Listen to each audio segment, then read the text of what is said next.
إن الحمد لله رب العالمين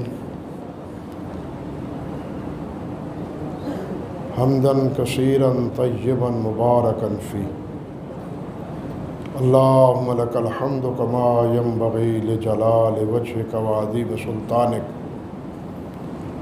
اللهم لا نحصي ثناء عليك أنت كما أثنيت على نفسك رضينا بالله ربا وبالإسلام دينا وبمحمد نبيا صلى الله عليه وسلم وأشهد أن لا إله إلا الله وحده لا شريك له وأشهد أن محمدا عبده ورسوله أما بعد محترم حضرات، آج اللہ رب العزت کی توفیق سے ہم نے پہلے تو سورۃ التوبہ کی جو باقی منظر رہ گئی تھی وہ سننے کی سعادت پائی ہے۔ اس کے بعد سورۃ یونس مکمل ہوئی ہے اور کچھ حصہ اس کے بعد سورۃ اپنے ہود کا وہ تلاوت ہوا ہے۔ سورۃ توبہ یہ غزوہ تبوک کے پس منظر میں اللہ سبحانہ و تعالیٰ نے اسے نازل فرمایا ہے۔ غزوہ تبوک 9 ہجری میں ہوا تھا۔ رجب کا مہینہ غالباً اور 9 ہجری تھی، اور یہ تبوک کی یہ لڑائی یا یہ معرکہ بالکل شام کی سرحد پر تھی، شام کی بالکل سرحد پر۔ نبی علیہ السلام نے اس غزوہ، یہ واحد غزوہ ہے کہ جس کے بارے میں پہلے نبی علیہ السلام نے صحابہ کرام کو باقاعدہ اطلاع دی کہ ہم نے تبوک جانا ہے، شام کے ساتھ لڑنا ہے، گویا کہ رومیوں کے ساتھ لڑنا ہے۔ اللہ اکبر کبیر۔ حالانکہ اس سے پہلے جتنے غزوات ہوئے ہیں مورخین نے لکھا ہے کہ آخر وقت تک نبی علیہ السلام راستہ نہیں بتلاتے تھے کہ کس راستے پر جانا ہے، آخر وقت تک، بلکہ سیدھا جانے کی بجائے ایک ٹیڑھا راستہ اختیار کیا جاتا۔ جنگ کی حکمت عملی کی وجہ سے وہ سیدھا راستہ جو معروف ہوتا تھا وہ راستہ آپ اختیار نہیں کرتے تھے، اور نہ ہی صحابہ کرام کو خبردار کرتے تھے کہ ہم کس راستے پر جانا ہے ہم نے۔ لیکن غزوہ تبوک ایک واحد غزوہ ہے جس کے بارے میں نبی علیہ السلام نے باقاعدہ صحابہ کرام کو بتلایا کہ ہم نے اس راستے پر فلاں جگہ جا کے معرکے میں شریک ہونا ہے۔ سفر دور کا تھا، اور صحابہ کرام کو نبی علیہ السلام نے ترغیب دی، آمادہ کیا، حکم فرمایا کہ سواریاں بھی مہیا کرو، مال بھی مہیا کرو، افراد بھی مہیا کرو۔ چنانچہ آپ کے اعلان کے نتیجے میں 30,000 صحابہ کرام جو ہے نا وہ تیار ہیں۔ 30,000 کا پہلا معرکہ ہے جو اتنے صحابہ کرام نبی علیہ السلام کے ہمراہ عین شام کی سرحد پر جا کر رومیوں کے ساتھ ٹکرانے کے لیے آمادہ ہوئے۔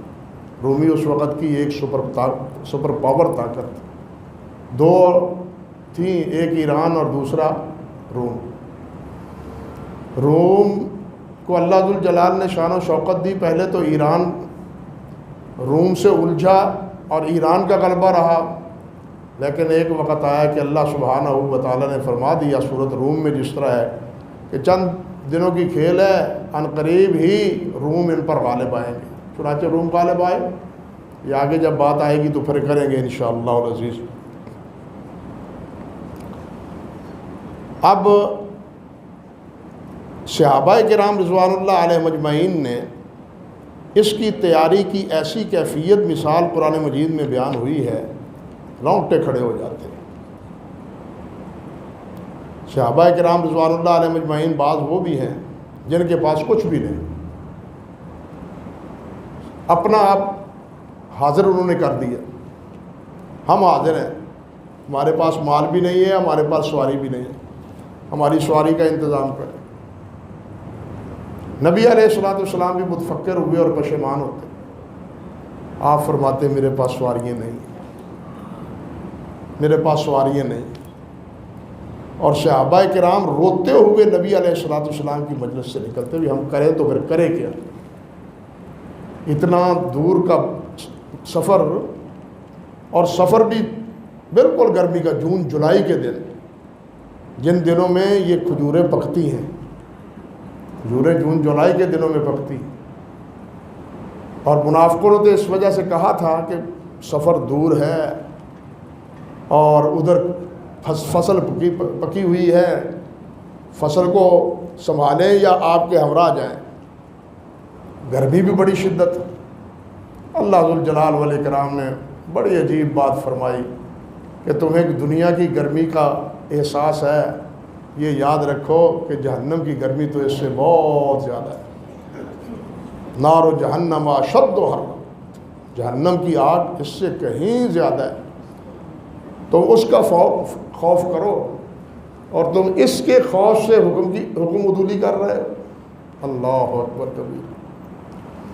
چنانچہ اسی غزوہ میں وہ واقعہ پیش آتا ہے جو صحابہ کرام حضرت عبد الرحمن بن عوف، حضرت عثمان غنی، حضرت عمر فاروق، حضرت ابوبکر صدیق، جنہوں نے بے دریغ نبی علیہ الصلوۃ والسلام کے دامن میں لا کے سب کو ڈھیر کر دیا، اور حضرت عثمان کے بارے میں تو آپ نے یہاں تک فرما دیا رضی اللہ تعالی عنہ، جتنے انہوں نے دینار لا کے آپ کے دامن میں اس طرح ڈالے تو حضرت نبی صلی اللہ علیہ وسلم اس طرح اٹھا رہے تھے، اوپر نیچے جیسے کرتے، اور فرما رہے تھے کہ آج کے بعد عثمان اور کوئی بھی کام نہ کرے تو اس کی کوشش کے لیے یہی کافی۔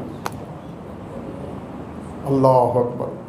اسی موقع پر وہ معروف واقعہ ہے جہاں حضرت عمر فاروق رضی اللہ تعالیٰ عنہ نے اپنے گھر کا آدھا اثاثہ لا کے نبی علیہ الصلوۃ والسلام کی خدمت پیش کی، اور نیت وہ خود بتلاتے ہیں کہ آج تو میرے دل میں ہے کہ جتنا میں نے پیش کیا ہے نبی علیہ السلام کی خدمت میں، آج کے دن میں بڑھوں گا سب سے۔ لیکن جب ابوبکر صدیق سے پوچھا کیا لائے ہو، حضور سب کو جو گھر میں تھا سب لے کے آ گیا۔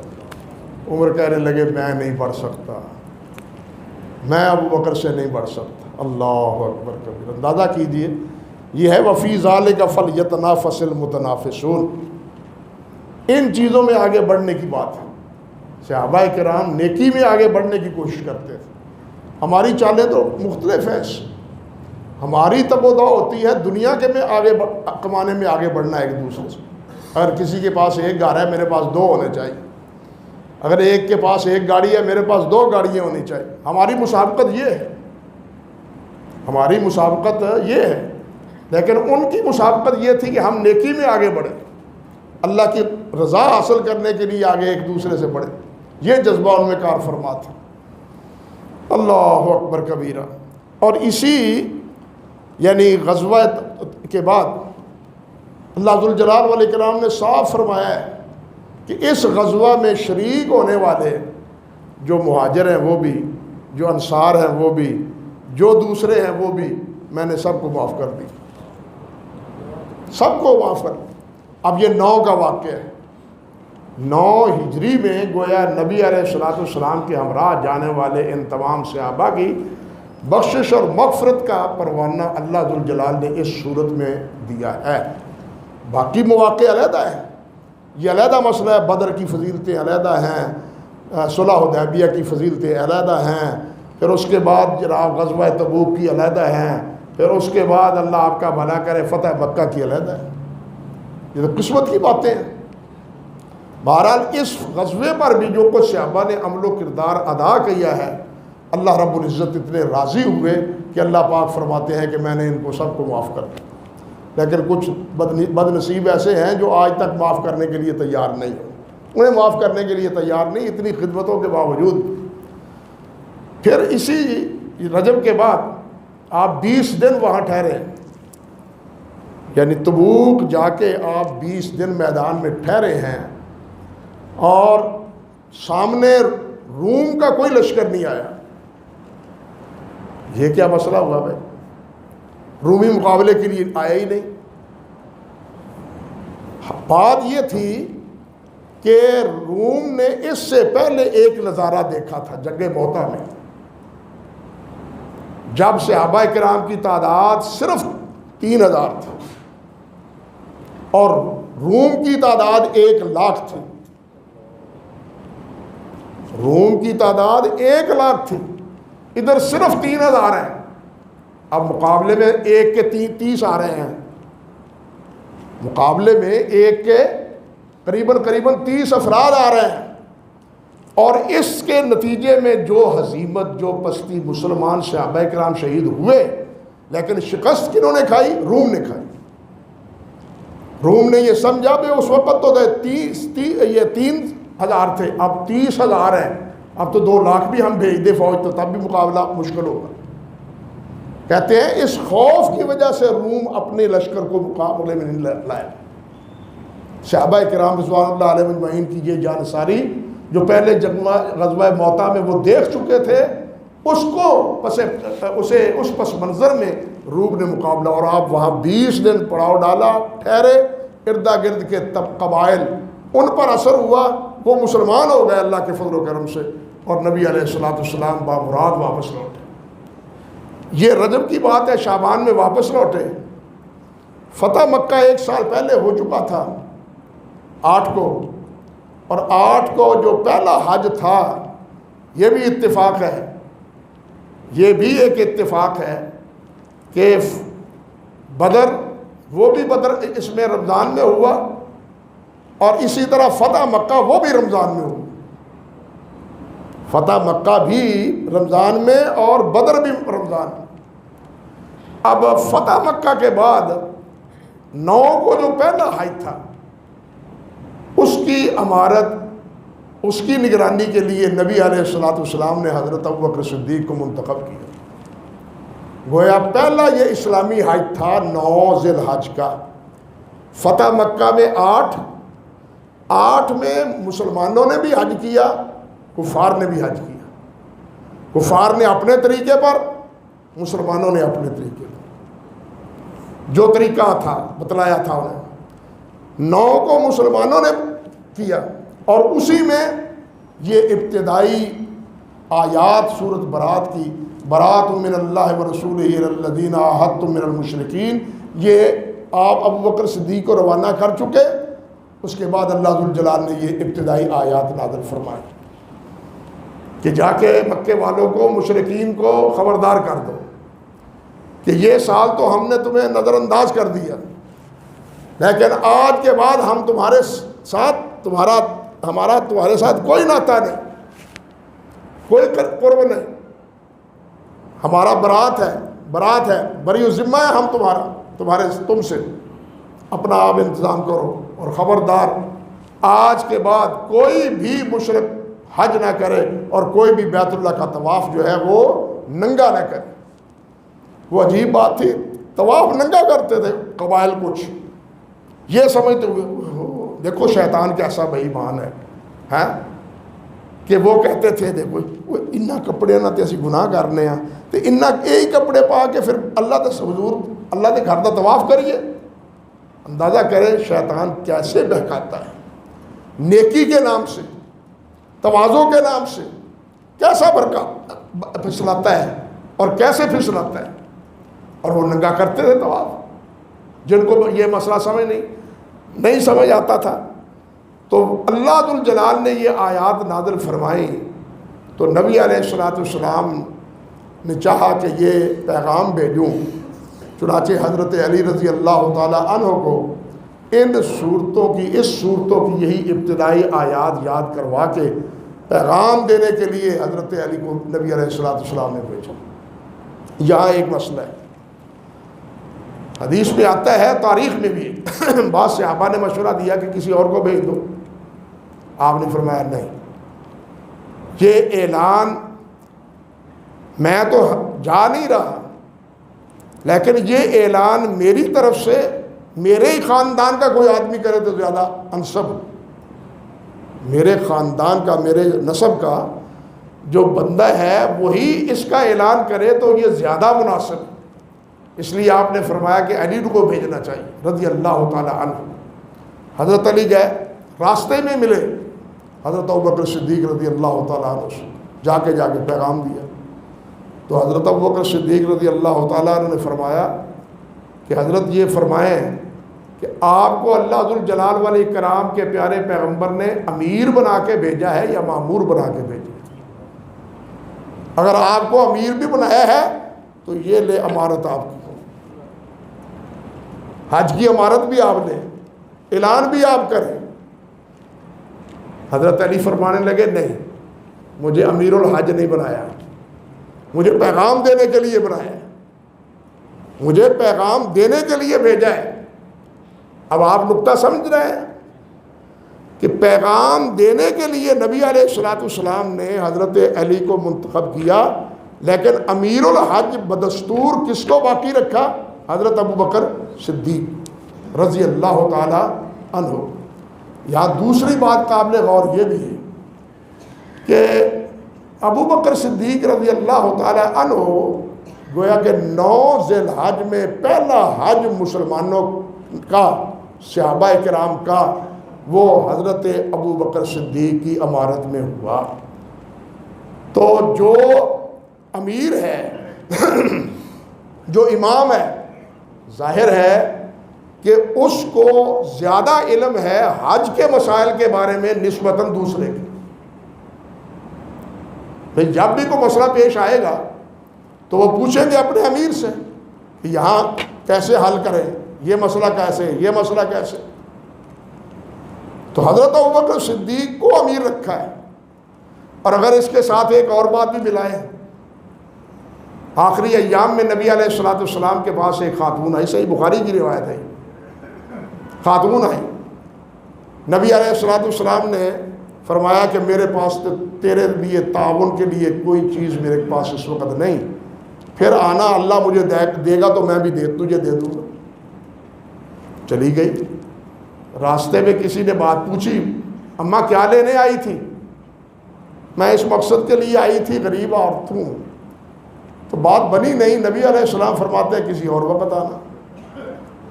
اس نے کہا اللہ کی بندی واپس جا کے آپ سے پوچھیے میں واپس آؤں، دور سے آئی ہوں، دوبارہ آؤں، آپ اس دنیا سے رخصت ہو چکے ہوں تو پھر مجھے میرا تعاون کون کرے گا؟ وہ واپس آئی، نبی علیہ السلام سے یہی سوال دہرا دیا تو نبی علیہ السلام نے فرمایا اگر مجھے نہ دیکھو تو ابوبکر سے لے لینا،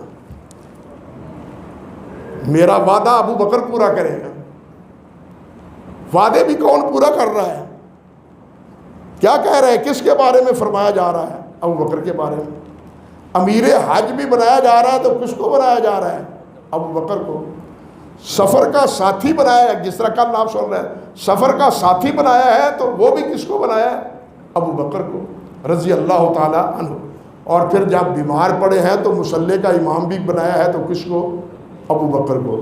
جب آپ فوت ہوئے ہیں دوسرے نمبر پر ابوبکر فوت ہوئے ہیں تو آپ ان کے جوار میں جگہ کس کو ملی ہے؟ ابوبکر کو۔ ابوبکر پھر ایسے کا ویسا، انا للہ و انا الیہ راجعون۔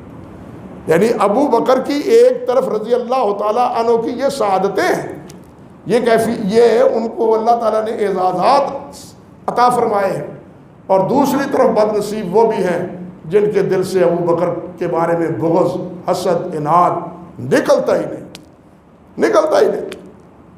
اللہ اکبر کبیرہ۔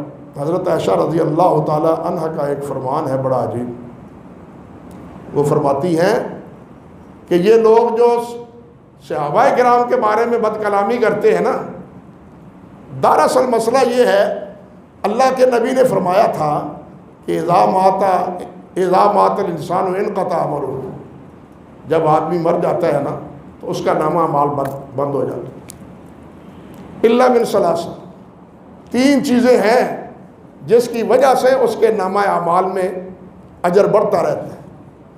ایک صدقہ جاریہ، دوسری اولاد جو اس کے لیے دعائے مغفرت کرتی ہے، خرچ کرتی ہے اس کے لیے، اور تیسری چیز تعلیم و تعلم جو چھوڑ کے گیا ہے، یہ 3 چیز۔ لیکن جو بد کلامی کرتے ہیں، اللہ نے تو حکم دیا تھا کہ یہ پڑھو ربنا اغفر لنا ولاخواننا الذین سبقونا بالایمان ولا تجعل فی قلوبنا غلا للذین آمنوا ربنا انک رؤوف رحیم۔ اللہ تعالیٰ نے تو یہ حکم دیا تھا کہ جو پہلے ایمان والے ہیں ان کے لیے بخشش کی دعا کرو، اپنے لیے بھی کرو، ان کے لیے بھی کرو۔ اللہ اکبر، اپنے لیے بھی بخشش کی دعا کرو اور ان کے لیے بھی بخشش کی دعا کرو۔ اللہ اکبر کبیر۔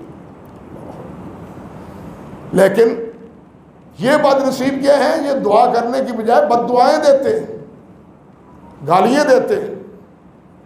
حتیٰ کہ آپ دیکھیں کتنی حیران کن بات ہے کہ دین اسلام میں گالی دینے کی اجازت نہیں ہے، اسلام میں گالی دینے کی اجازت نہیں ہے۔ حتیٰ کہ اللہ نے فرمایا لا تسبوا الذین یدعون من دون اللہ فیسبوا اللہ عدوا بغیر علم، کہ یہ جو لات منات عزا اس کو پوجتے ہیں، تم لات منات کو کچھ گالی نہ دینا، انہیں گالی نہ دینا۔ اور یہ مد مقابل میں اپنی ضد میں تمہارے رب سچے کو گالی دینے سے بھی گریز نہیں کریں گے، سچے رب کو بھی گالی دینے سے گریز نہیں کریں گے۔ نبی علیہ الصلوۃ والسلام نے خود فرمایا سباب المومن فسق وقتالہ کفر، کہ مومن کو گالی دینا فسق ہے اور قتل کرنا کفر ہے۔ دونوں چیزیں آپ نے ارشاد فرمائی۔ گالی دینا اس سے روکا ہے نبی علیہ الصلوۃ والسلام نے، ہر صورت روکا ہے۔ لیکن یہ کتنی بد نصیبی ہے کہ اب گالی دینے کو، صحابہ کو گالی دینے کے لیے کہا جائے کہ جو گالی دینا لعنت پڑے اس کو اجر ملتا ہے، اس کو ثواب ملتا ہے، اس کا نام اعمال میں حسنات لکھی جاتی ہیں۔ انا للہ و انا الیہ راجعون۔ یعنی شیطان کو گالی دینے کی بھی اجازت نہیں ہے، بات سمجھے، شیطان کو گالی دینے کی اجازت نہیں ہے۔ حتیٰ کہ نبی علیہ الصلوۃ والسلام نے تو یہاں تک کہ فرمایا کہ جو کفار مر چکے ہیں، ان کی اولادیں مسلمان ہو چکی ہیں، ان کفار کو بھی گالی نہ دو تاکہ ان مسلمانوں کو تکلیف نہ پہنچے۔ یہ جو مسلمان ہوئے ان کی دل اجاری نہ ہو، حالانکہ وہ مرنے والے کفر پر مرے، جہنم میں گئے، لیکن فرمایا گالی ان کو بھی نہ دو۔ اندازہ کرے کتنا روکا ہے اللہ کے رسول صلی اللہ علیہ وسلم نے کسی کو گالی دینے سے۔ ہماری زبانیں تو رکتے ہی نہیں ہیں کسی کو گالی دینے سے، اللہ معاف فرمائے، اتنی بے دریغ گالیاں نکالتے ہیں اور بے حساب گالیاں نکالتے ہیں، بڑا ہو یا چھوٹا ہو، بس زبان چلی جا رہی ہے، اللہ ہی معاف فرمائے۔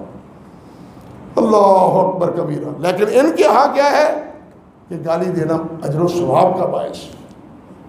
حضرت عائشہ فرماتی ہیں رضی اللہ تعالی عنہا کہ دراصل صحابہ کرام کے اعمال نامے تو بند ہو گئے، جو وہ چھوڑ کے اعمال گئے، تعلیم دے کے گئے، پڑھا کے گئے، صدقات کر کے گئے، اس کا اجر تو ملنا ہے ان کو، لیکن ان گالیوں کے عوض بھی اللہ ان کو اجر عطا فرمائے گا، ان گالیوں کے عوض۔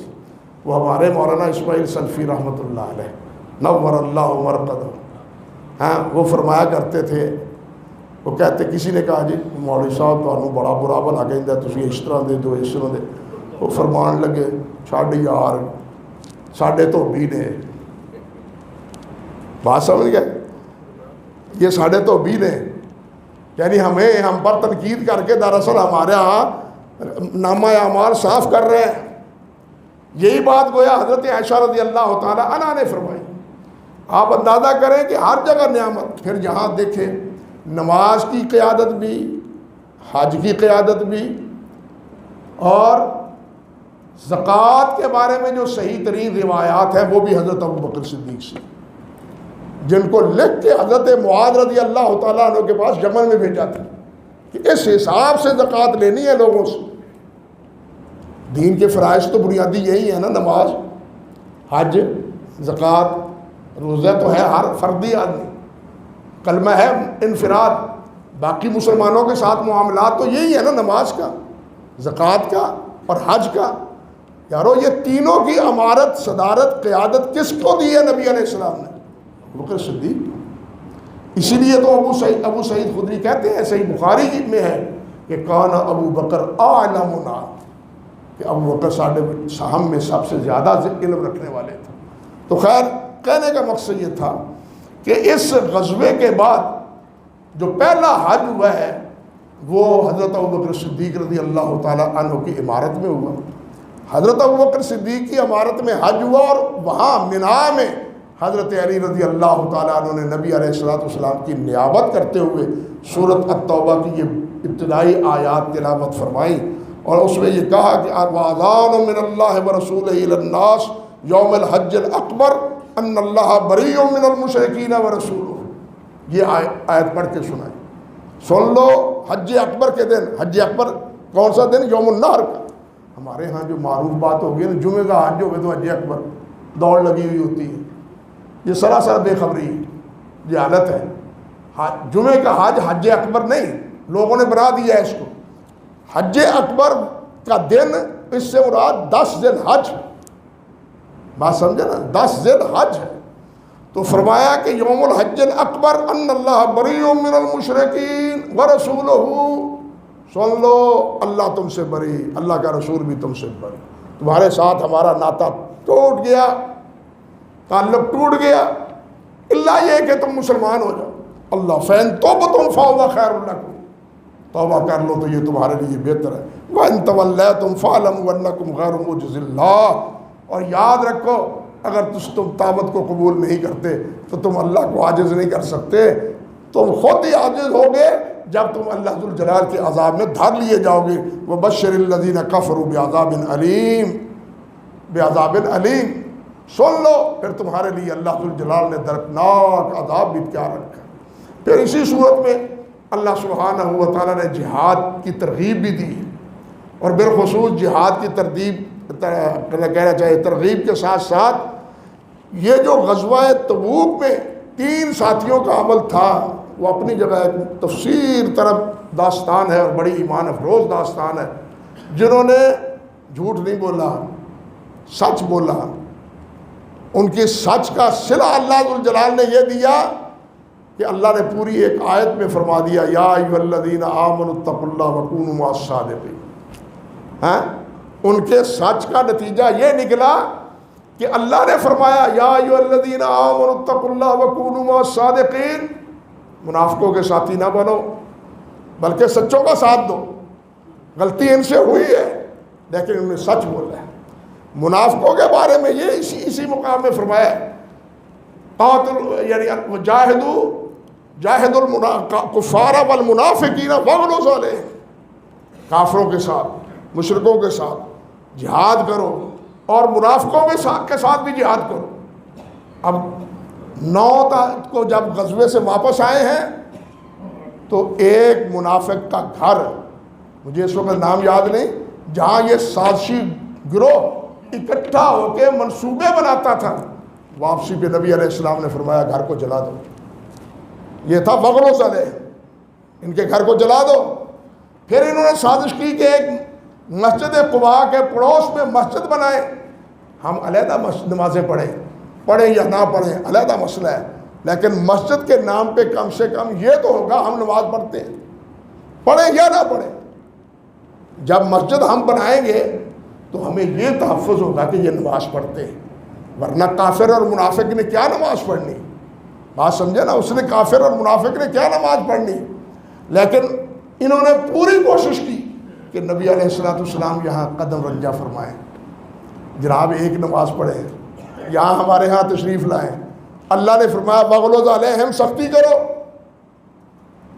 ان سے جہاد کرو. نبی علیہ السلام جب واپس تشریف لائے حکم دیا جاؤ مسجد کو بھی جلا دو اور اٹھا دو. اٹھا دی گئی مسجد. یہ سختی تھی ان پر، منافقوں پر. اللہ اکبر کبیرہ. یہ ہے سورۃ توبہ میں جو اللہ سبحانہ و تعالیٰ نے بیان فرمایا. پھر نبی علیہ السلام کے بارے میں بھی اللہ رب العزت نے اس صورت میں آپ کی خدمات اور آپ کی جو کہنا چاہیے کہ حق داری ہے، آخری آیات میں دیکھیے لقد جاءکم رسول من انفسکم عزیز علیہ ما عنتم حریص علیکم بالمؤمنین رؤوف الرحیم۔ یہ نبی علیہ السلام کے اوصاف ہیں، جس میں اللہ فرماتے ہیں کہ تمہاری تکلیف تمہاری نہیں ہوتی، میرے نبی محمد رسول اللہ کی ہوتی صلی اللہ علیہ وسلم۔ تم سے زیادہ درد اور ٹیس تمہارے نبی محسوس کرتے ہیں۔ فرمایا حریص علیکم بالمؤمنین، وہ سب سے زیادہ حریص ہیں مومنوں کے بارے میں، انہیں دکھ نہ پہنچے، انہیں تکلیف نہ پہنچے، انہیں دنیا میں پشیمانی نہ ہو، انہیں آخرت میں پشیمانی نہ ہو۔ اور ایسے ہی تو نہیں، راتوں کو اٹھ کے جب امت سوئی ہوئی ہوتی تھی یہ ان کے لیے دعائیں کر رہے ہوتے تھے۔ حریص علیکم بالمؤمنین رؤوف الرحیم۔ پھر فرمایا فَإِن تَوَلَّوْا، وہ سن لو، یہ بھی سن لو کہ میرے نبی کے یہ اوصاف اور یہ دلداری، یہ تمہارے حق میں نرم گوشہ اور تمہارے حق میں اتنی دعائیں اور تمہارے حق میں اتنی فکر مندی، اگر اس کے باوجود بھی تم نبی کا ساتھ نہیں دیتے تو پھر یاد رکھو میرے نبی تم کہہ دو حسبی اللہ، جاؤ قسم خدا سر کھاؤ میرا اللہ کافی، اللہ اکبر، جاؤ۔ اتنی باتوں کے باوجود بھی اگر نہیں تو مجھے تمہاری کوئی پرواہ نہیں ہے، میرا اللہ کافی ہے، مجھے اللہ کا حسبی اللہ ہو، لا الہ الا ہو، علیہ توکلت، اسی پر میرا بھروسہ ہے، اسی پر میرا اعتماد ہے، وَهُوَ رب العرش العظیم، رب عرش عظیم کا مالک بھی وہی۔ یعنی آخری آیت میں اللہ سبحانہ و تعالیٰ نے اپنے پیارے پیغمبر صلی اللہ علیہ وسلم سے یہ اعلان کروایا۔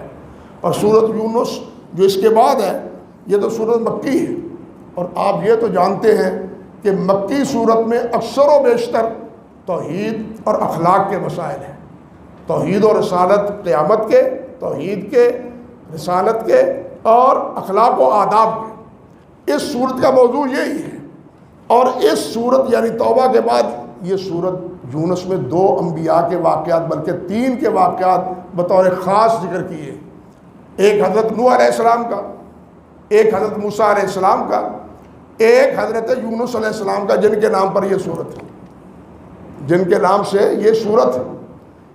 آپ دیکھیں ذرا، اسی صورت میں اللہ ذوالجلال نے ذکر کیا ہے کہ موسیٰ علیہ السلام نے فرعون کے بارے میں تنگ آ کے یہاں تک کہہ دیا، یا اللہ ان کو مال دولت اس لیے دیا تھا تاکہ لوگوں کو گمراہ کرے، ان کا مال تباہ ہو جائے، یہ غرق ہو جائے اور انہیں ایمان کی توفیق نہ ملے۔ اگر ایمان کی توفیق ملے تو اس وقت جس وقت یہ اللہ کا تیرا عذاب دیکھ لے، جب اللہ تیرا عذاب دیکھ لے اس وقت یہ موت ان کو ایمان نصیب ہو۔ یہ کیوں کہا کہ جب عذاب آ کے ایمان لایا جائے تو وہ ایمان قبول نہیں ہوتا، وہ ایمان قبول نہیں ہوتا۔ اندازہ کیجئے کتنا تنگ کیا ہے فرعون نے اور ان کے حواریوں نے کہ اللہ کا نبی چیخ اٹھتا ہے، پکار اٹھتا ہے، اللہ فرماتے ہیں میں نے بھی تیری دعا کو قبول کر لی، ہم نے دعا قبول کی۔ پھر ہوا بھی اسی طرح، فرعون غرق ہوتا ہے، جب ڈبکیے لیتا ہے، کبھی کہتا تھا حاضر انہار و تجری من تحتی، یہ تو میرے حکم سے چلتی ہے، میرے اختیار میں ہے نہروں کا، دریاؤں کا چلانا، کبھی یہ کہتا تھا۔ لیکن انہی دریاؤں میں اللہ ذوالجلال نے ڈبکیاں دے دے کے اس کو مارا کہ یہ کس کے حکم سے چل رہی ہیں، آج آ کے کھل جائیں گے، آج آ کے کھل جائیں گے۔ اس وقت یہ اللہ پر ایمان بھی لایا، جو جیسے حضرت موسیٰ علیہ السلام کی دعا کے بارے میں اللہ نے فرمایا نا، قبول کی میں نے دعا، ایمان بھی، آمنت باللہ، میں اللہ پر ایمان لے آیا، جو اللہ بنی اسرائیل کا اللہ ہے، آج میں نے اس کو مان لیا۔ پہلے میں کہتا تھا انا ربکم الاعلی، پہلے آپ خود کہتا تھا انا ربکم الاعلی، لیکن آج کہہ رہا ہے کہ بنی اسرائیل کا جو رب ہے میں بھی اسی کو اپنا رب مانتا ہوں۔ اللہ فرماتے ہیں الان، اب آنکھیں کھلی ہیں، اب ساری دنیا تیرا نظارہ دیکھے گی۔ پھر اللہ ذوالجلال نے اس کی لاش کو باہر پھینکا، بنی اسرائیل کو تسلی دینے کے لیے بزدلوں کو ویکھو مریا ہوا ویکھ لو، ایسا نہ ہو پھر تھوڑے بزدلی دی جراثیم گھیرنے ہو جنم لیندے رہن، یہ مرا ہوا دیکھ لو۔ اللہ نے دکھا بھی دیا، پھر جو کچھ ان سے ہوا یہ علیحدہ مسئلہ ہے۔ یہ واقعہ حضرت نوح علیہ السلام کا واقعہ، یہ دونوں اسی پس منظر میں ہیں کہ میرے نبی کی مخالفت کرنے والوں کا بالآخر انجام کیا ہوتا ہے۔ یہاں اس صورت میں یعنی توبہ میں بھی، اور توبہ میں تو اللہ ذوالجلال نے صاف فرما دیا کہ میں ان کو عذاب نہیں دینا چاہتا، حالانکہ یہ کہتے تھے ان کان ھذا ھو الحق من عندک فامطر علینا حجارۃ من السماء وائتنا بعذاب علیم۔ یا اللہ یہ محمد سچا ہے نا صلی اللہ علیہ وسلم، ساڈا دل نہیں مانتا۔ دیکھو کتنے بے ایمان تھے، ہمارا دل نہیں مانتا، اگر سچا ہے ہم تو اس کو بات مانتے نہیں، پتھروں کی بارش ہمارے اوپر نہ دے، یا یہ ہے کہ کوئی عذاب علیم بھیج دے، ہم ماننے سے رہے، نہیں مانے۔ اتنے ضدی، اتنا عناد، اتنا بغض نبی علیہ الصلوۃ والسلام کے خلاف۔ اللہ اکبر کبیرہ۔ اللہ ذوالجلال نے فرمایا کہ میں کیسے عذاب دوں، تو یہاں موجود ہے۔ ما کان اللہ یعذبہم وانت فیہم، جب تک آپ یہاں ہیں اس وقت تک ان کو عذاب نہیں دوں۔ دوسرا اصول یہ ہے کہ جو قوم اللہ سے استغفار کرتی ہے میں ان کو بھی عذاب میں مبتلا نہیں کرتا۔ یہاں جو بات سوچنے والی ہے وہ یہ ہے، اللہ اکبر کبیرہ، اللہ اکبر کبیرہ، کہ موسیٰ علیہ السلام اور ان کے بارے میں جو اللہ ذوالجلال کی طرف سے پکڑ آئی، عذاب آیا، لیکن یہاں سورۃ توبہ میں ان کے بارے میں کیا کہا؟ ان کے بارے میں فرمایا اللہ یہ چاہتا ہے کہ میں ان کو عذاب تمہارے ہاتھوں سے دوں۔ کیوں جی قاری صاحب؟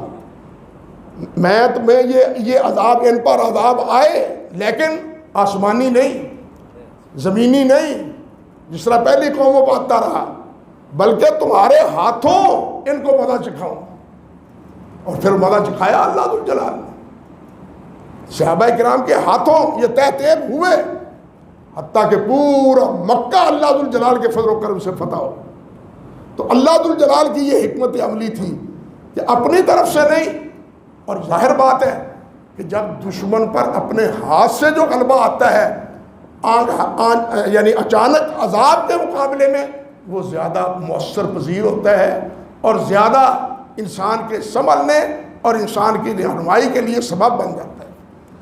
اللہ اکبر کبیرہ۔ سورہ یونس میں اللہ سبحانہ و تعالیٰ نے زیادہ توحید کی بات کی ہے، اور انبیاء کی، تینوں انبیاء کا قصہ اسی پس منظر میں اللہ نے ذکر کیا ہے کہ جنہوں نے توحید کو اور میرے نبی کی دعوت کو قبول نہیں کیا، اللہ ذوالجلال نے ان پر پکڑ کی ہے، سوائے یونس علیہ السلام کی قوم کے۔ کیوں کہ پوری قوم اللہ کے سامنے جھک گئی۔ جب گناہ اجتماعی ہو پھر انفرادی توبہ سے گناہ معاف نہیں ہوتا، سمجھ لیں۔ اجتماعی گناہ ہو تو توبہ بھی اجتماعی ہونی چاہیے۔ میرے اور آپ کے توبہ کرنے سے تبدیلی نہیں آتی۔ قرآن کی اس واقعے سے معلوم ہوتا ہے کہ جب گمراہی، یا کہنا چاہیے کہ فسق و فجور پورے ماحول میں ہو، تو پھر اس ماحول سے نکلنے کے لیے پورے ماحول کو جب تک اللہ ذوالجلال توبہ کی توفیق عطا نہ فرمائے اس وقت تک وہ ان کو اللہ کے ہاں معافی نہیں ملتی۔ انفرادی طور پر انسان توبہ کرے اللہ قبول کر لیتا ہے، انفرادی گناہ کو معاف کر دیتا ہے، لیکن جو اجتماعی گناہ ہوں ان کے لیے اجتماعی توبہ چاہیے، چاہے جیسے کہ حضرت یونس علیہ السلام کی قوم نے کیا تھا اور اللہ نے ان کو معاف کر دی، لیکن ہم اس حقیقت سے بے خبر ہیں۔ اسی صورت میں اللہ ذوالجلال نے بڑے دو ٹوک الفاظ میں فرمایا، ان ربکم اللہ الذی خلق السماوات والارض فی ستۃ ایام ثم استوى علی العرش یدبر الامر ما من شفیع الا من بعد اذنہ ذالکم اللہ ربکم فاعبدوہ۔ اور یہی اسلوب اسی طرح پوری صورت میں کہ یہ ہے تمہارا ذالکم اللہ ربکم، یعنی صفات اللہ ذوالجلال کی صفات ذکر کرنے کے بعد فرمایا ذالکم اللہ ربکم، یہ تو ہے سب کچھ اللہ کی ملکیت، اللہ کے اختیارات، اللہ کا مقام، اللہ کا مرتبہ۔ جن کو تم پوچھتے ہو ان کے ہاتھ میں کیا ہے، ان کے ہاتھ میں کیا ہے؟ اور جب تک تم ان کو گھڑ کے لیپ پوچھ کے کسی الماری میں رکھو نا، وہ معبود بنتا نہیں، وہ تو تمہارے بنانے سے بنا ہے، وہ خود معبود کا تو نہیں ہے نا، وہ الہ تو نہیں ہے، وہ تمہارے بنانے سے بنا ہے۔ لیکن اللہ ذوالجلال کو کوئی الہ بنائے تب بھی اللہ کا کوئی نقصان نہیں۔ اگر سارے اللہ کو الہ مان لے تو پھر بھی اللہ ذوالجلال کی بادشاہت میں کوئی اضافہ نہیں، اللہ ان چیزوں سے بے نیاز۔ یہ خلاصہ ہے سورۃ یونس کا۔ اللہ سبحانہ و تعالی بہت سی باتیں ہیں اس ضمن میں اور بڑی عبرتناک ہے، مگر وقت کی وجہ سے بھی یہی تقاضا کرتا ہے کہ بات یہی ختم کر دی جائے۔ اللہ سبحانہ و تعالی ہمیں قرآن سمجھنے کی، عمل کرنے کی توفیق عطا فرمائے۔ کل انشاءاللہ سورۃ ہود اور اس کے بعد کچھ حصہ جو ہے سورۃ یوسف کا پڑھا جائے گا، تو انشاءاللہ العزیز اللہ نے چاہا تو کل کے روز ان دونوں صورتوں کے بارے میں اللہ نے جو توفیق عطا فرمائی عرض کرنے کی کوشش کروں گا۔ وآخر دعوانا الحمدللہ رب العالمین۔